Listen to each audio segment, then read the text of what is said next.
544 horsepower, 795 newton meters of torque, 0 to 100 kilometers per hour in 3.9 seconds. You are watching It's Only Electric, and this is my full review of the BMW i4 fully electric M50. Let's start. So the M50 is driving on all four wheels, so two motors, one stronger motor at the back delivering 308 horsepower. Combined total output is 544 horsepower and 795 newton meters of torque, but that's in sports mode when boost is active. Without the boost mode, it loses 68 horsepower. 0 to 100 is done in 3.9 seconds. I'm actually doing a test of that. That's my next video, so stay tuned for that one. And 19-inch wheels, this is extra, M wheels with a special badge, and this is BMW's own 50th anniversary celebrating their M cars. Blue M brake calipers all around. Let's have a look at the frontal design of the M50. At the top again, the 50th anniversary M badge. M badge on the kidney, on the closed kidney grille. A lot of people doesn't like the kidney grille and think it looks like a beaver, the teeth of the beaver, but I really like this, and I think it fits and suits the i4 very well. At the low end, you have a big air diffuser paired with very sharp laser lights with blue details, and at the sides, air ventilations for directing the flow into the wheel arches to minimize the drag. The sporty silhouette of the i4 really hides its size. I mean, it's 4.8 meters long and has a wheelbase of 2.85 meters. So it's not a small car, and it weighs 2.3 tons. A big chunk of that weight comes from the battery pack. So the battery pack is a NMC battery with a gross capacity of 84 kilowatt hours and a net capacity of 81 kilowatt hours. When it comes to range, the M50 comes with up to 520 kilometers of VLTP range, but that's with the 18-inch wheels. So let's look at the charging capabilities. Manual charge port, CCS2 connector, AC charging, home charging, 11 kilowatts of peak power, 3-phase support.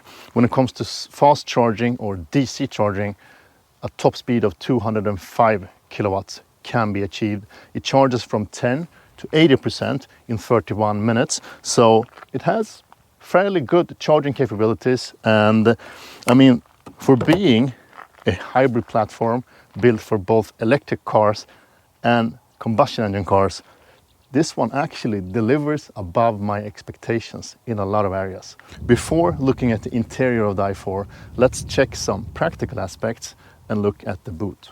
So this is one of the areas where I think the i4 really delivers. Powered liftgate hatchback design with the attached cargo cover to the lid makes it really easy to load and offload the vehicle. 470 liters of cargo space. Underneath here you have a subwoofer and like 10 liters of extra space where you can store cables, etc. Cargo securing nets and a lot of hooks for securing your cargo. This one also comes with a 12-volt outlet on the side, extra hooks, and it's equipped with a tow hitch. Fully automatic, very slow tow hitch. Takes like 25 seconds to detach, but it's still fully automatic. Let's see if yeah, there it is. It's on its way. It's almost done. Come on, tow hitch. Come on. Let me hear that clicking sound. There you go. 25 seconds maybe? Yeah, I think so. But you still have it, and it's still fully electric. To add to the practicality, there's also foldable seats in 3 parts, so 40, 20, 40, meaning that you still can fold the mid part, load it with skis or longer things, and still have 2 passengers at the back. So this is where the i4 really suffers from its legacy. And what I mean by that is that it's built on a combustion engine platform. So the hood is really long and takes a lot of space from potential cabin space instead. And that's really obvious when sitting in the back seat. I mean, very limited amount of legroom. Now the front seat is adjusted after my position, my driving position. I'm 193 centimeters tall or 6'3", so I'm a bit too tall to sit in this back seat. You have a tunnel here in the middle taking up a lot of space. I can't squeeze my shoes underneath the front seat because the seat is fairly low to the ground. And as you see here, the thigh support is very bad. The floor is high. And on top of the lack of legroom, there's also a lack of headroom. I mean, I'm touching the headliner.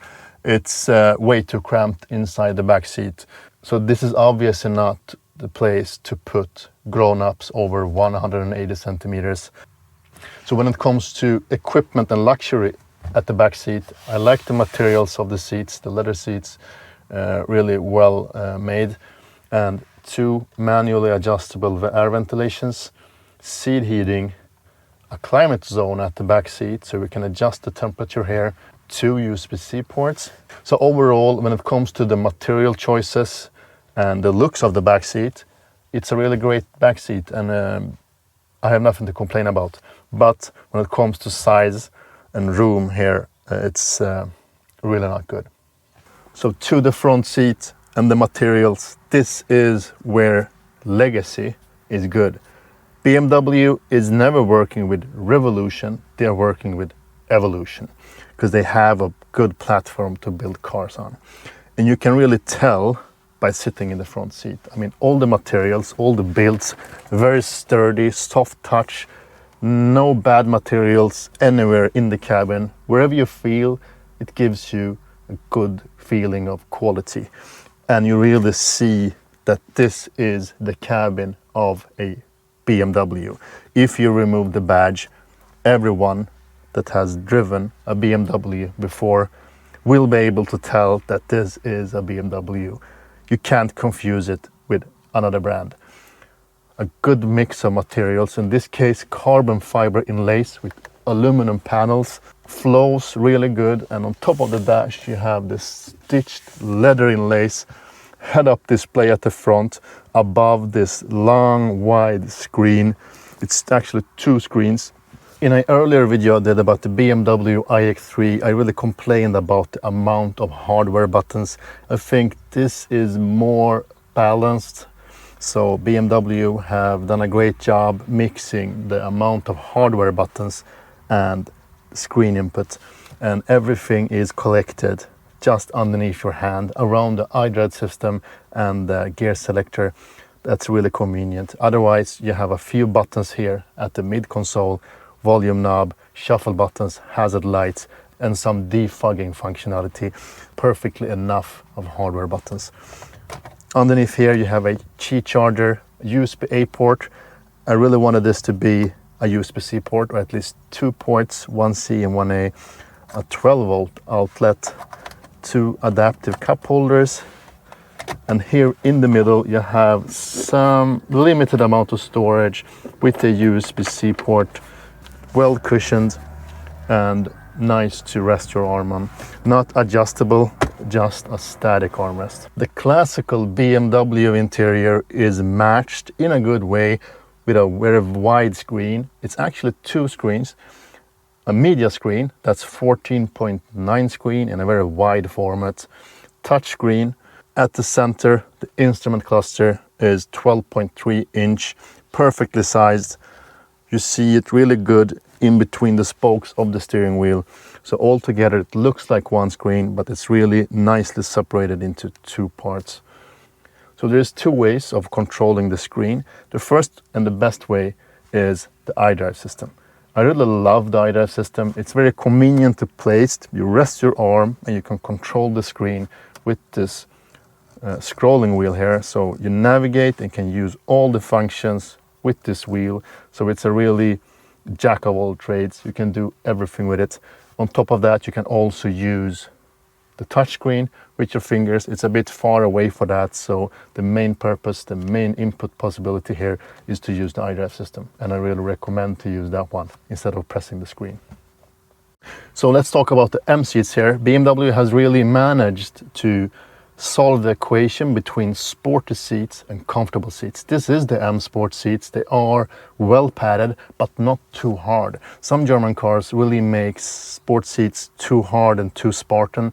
This seats both looks good, but also gives you great support. Let's start with the thigh support, extendable thigh support.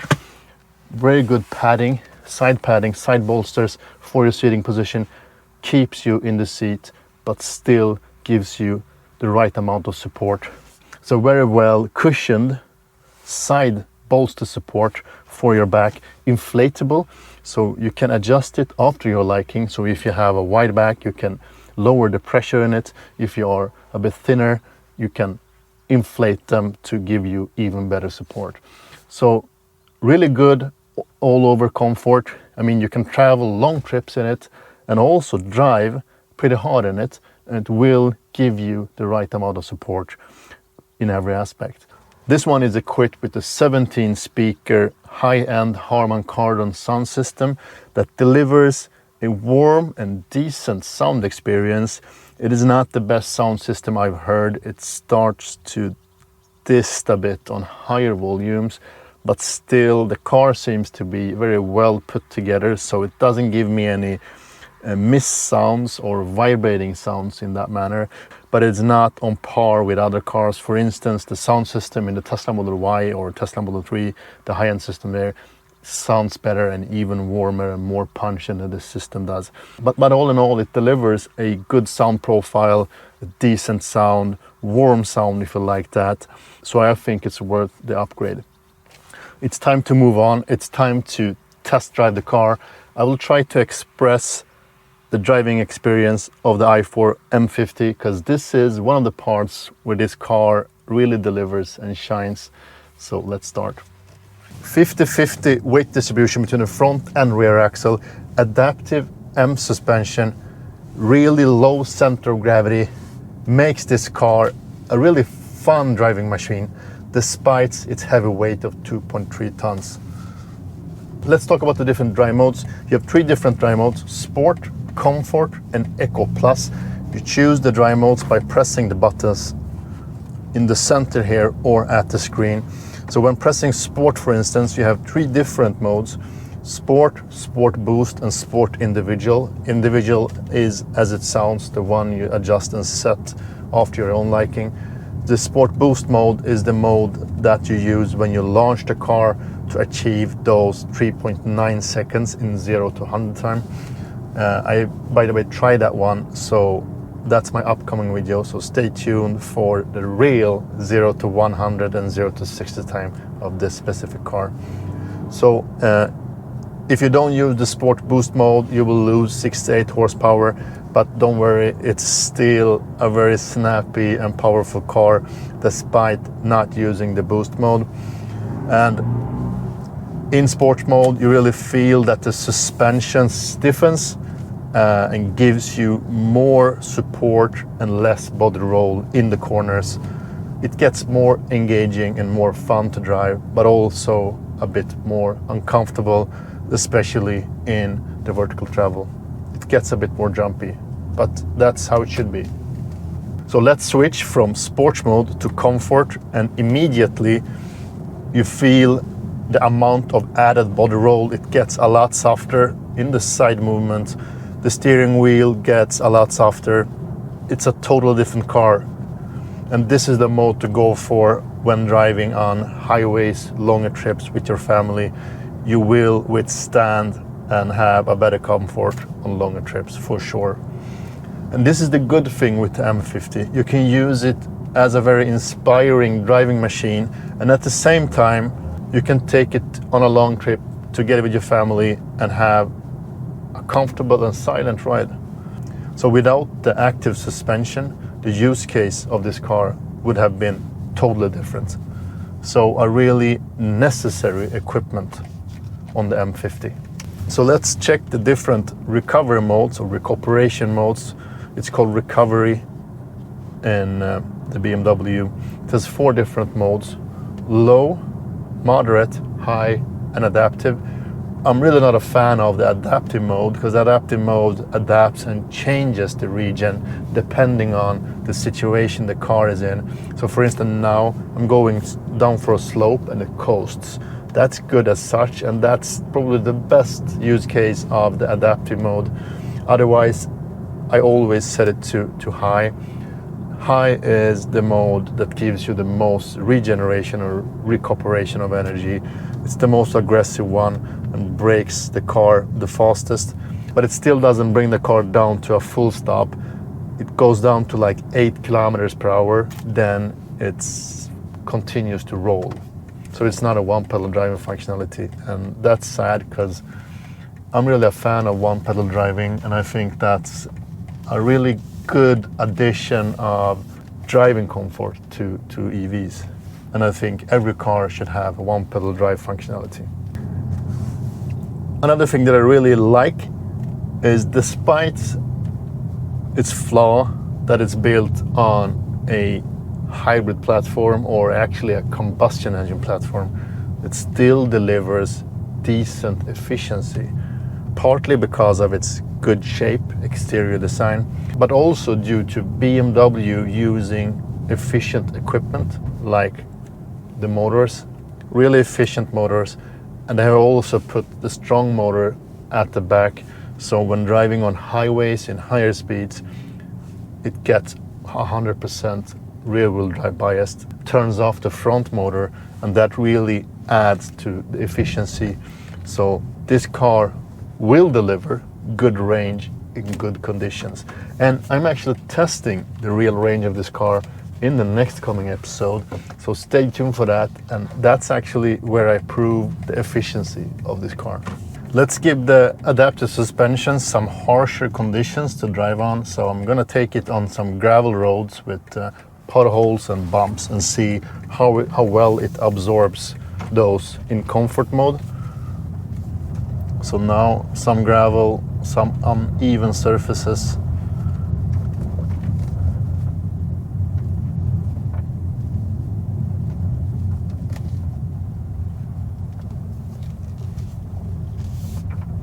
So cabin noise still silent, still decent. Feels like there is a good insulation underneath the car, but also in the wheel arches. Doesn't pick up the gravel sounds and gravel noise that much. Now to some potholes. Here it comes.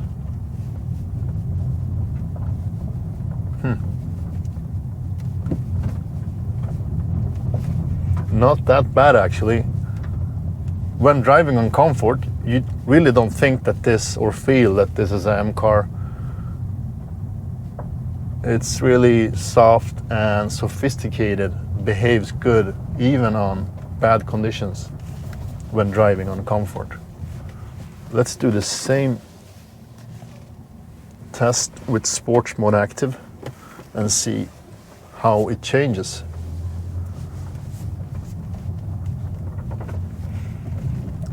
Immediately feel the difference. It stiffens up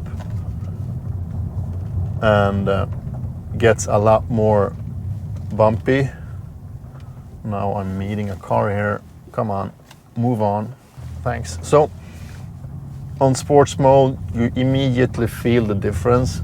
It gets a lot more bumpy in the vertical movement, the vertical travel. I mean, still not uber harsh, but big difference compared to comfort mode. We have looked at the exterior specifications, the interior, and some driving dynamics. And this car is really a fun car to drive. Some people tend not to call it a M car, but I disagree. I think this is an M car. It is a good driving machine, but it's two-faced, so you can drive it as a sports car, but also as a comfortable car on long trips. It's a bit small on the inside, despite its big outside. Some aspects of this car makes it suitable for people looking for a versatile and practical living. I mean, the hatchback boot with the decent volume, no frunk though, the possibility to add a tow hitch creates a lot of opportunities and gives it a practical aspect. The lack of headroom and legroom at the back makes it limited for more than 3 people maybe. If you're looking for a sporty car with BMW DNA, sporty looks and decent practical aspects, but don't have more than 1 kid, this may be a good alternative for you. I hope you enjoyed this video. Give it a thumbs up, subscribe to my channel. Thank you for watching. Speak to you soon.